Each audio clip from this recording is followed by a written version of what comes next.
What your Cyberpunk 2077 romance really says about you. Pan Am Palmer.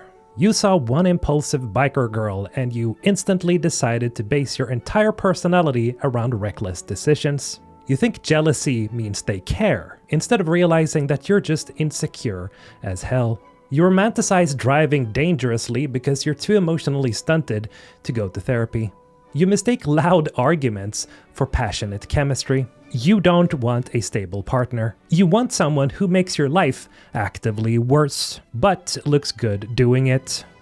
You spent more time processing Pan Am's ass in jeans than you do processing the story, because your brain turns off when denim gets tight.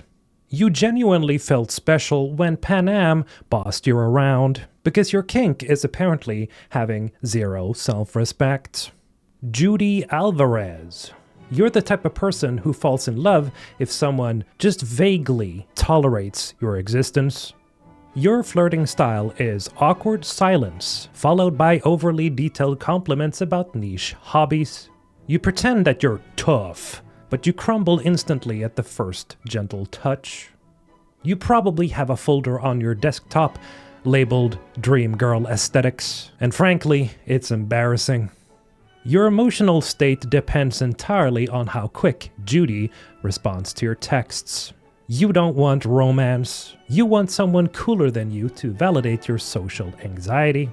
River Ward. You chose the most stable vanilla man in Night City because chaos genuinely scares you. Your kink is settling down early and pretending you're emotionally mature. Your idea of excitement is meal prepping on a Sunday night. You probably consider grocery shopping romantic. You're the kind of person who starts yawning after one beer, but you still call yourself fun. You didn't date River, you gently surrendered to him because you're tired of getting your feelings hurt. Your friends forget that you're even dating someone because your relationship has no memorable features. You genuinely thought, wow, he's so responsible when River offered you leftovers, because you see your standards are on the goddamn floor. Carrie Uridine. You don't want a boyfriend. You want a midlife crisis in tight leather pants. You mistake fame-induced emotional instability for charming eccentricity. Your flirting style is pretending you don't care, then panic texting at 2 a.m. You definitely think wearing sunglasses indoor is a valid fashion choice. Your ideal romance is arguing about bands that nobody listens to. You don't date. You cling desperately to someone else's fading spotlight. Now, your emotional stability depends entirely on Carrie's mood swings, and somehow you're fine with that. Also, you genuinely enjoyed Carrie smashing guitars because you're terminally attracted to adults throwing temper tantrums.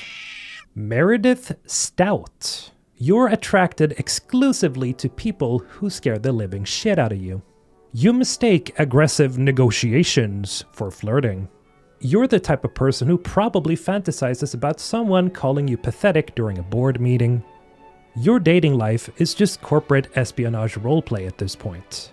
You unironically want to be financially dominated, emotionally dominated, and just in general, dominated. Your therapist would quit if they knew your browser history. You literally signed up to get handcuffed and roughed up by a corpo exec, and that speaks volumes about your mental health.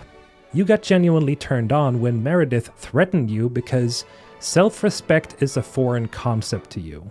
Rogue. You have a thing for emotionally distant people whose glory days are long past. Your romantic ideal is drinking whiskey together in silence and never addressing your feelings. You flirt exclusively through silent glances across smoky rooms. Your dating history includes at least one person who has ghosted you repeatedly over the past decade. You think emotional detachment is a personality trait that's worth admiring. You didn't romance Rogue. You romantically mourned her inability to love you back. You thought you could fix her. You can't even fix your own problems.